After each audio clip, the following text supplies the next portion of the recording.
croyait être libre d'elle.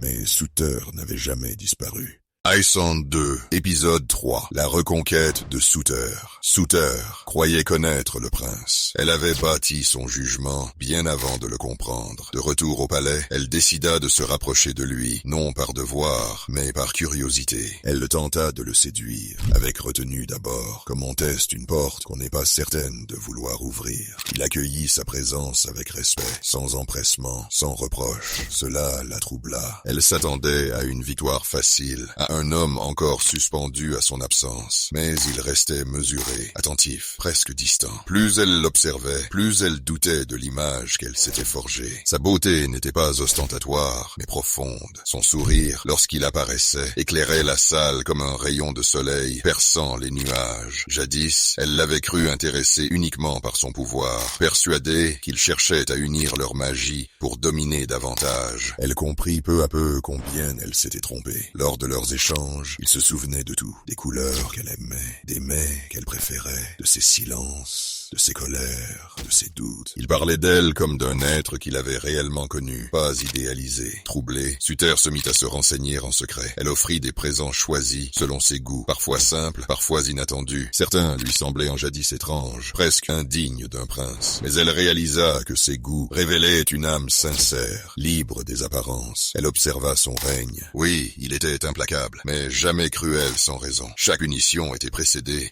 d'un jugement juste. Chaque décision pesait. Il donnait beaucoup à son peuple, se privait sans bruit, protégeait sans réclamer dommage. Et surtout, il n'avait jamais cessé de croire en elle. Pas en son pouvoir, en elle. Un jour, dans un long couloir du palais, Souter s'arrêta. Le poids de la vérité l'écrasa. Elle s'effondra en sanglots, seule, réalisant qu'elle avait confondu autorité et dureté, exigence et domination. L'homme qu'elle avait fui possédait un cœur droit, capable d'aimer sans posséder. Elle comprit alors que si elle avait seulement pris le temps, un peu de temps, elle n'aurait jamais fui. Elle n'aurait jamais connu l'humiliation terrestre. Elle n'aurait jamais perdu ce qui, depuis toujours, était resté à ses côtés. Pour la première fois, Souter ne regrettait pas seulement son départ. Elle regrettait son aveuglement. Et cette prise de conscience changeait tout.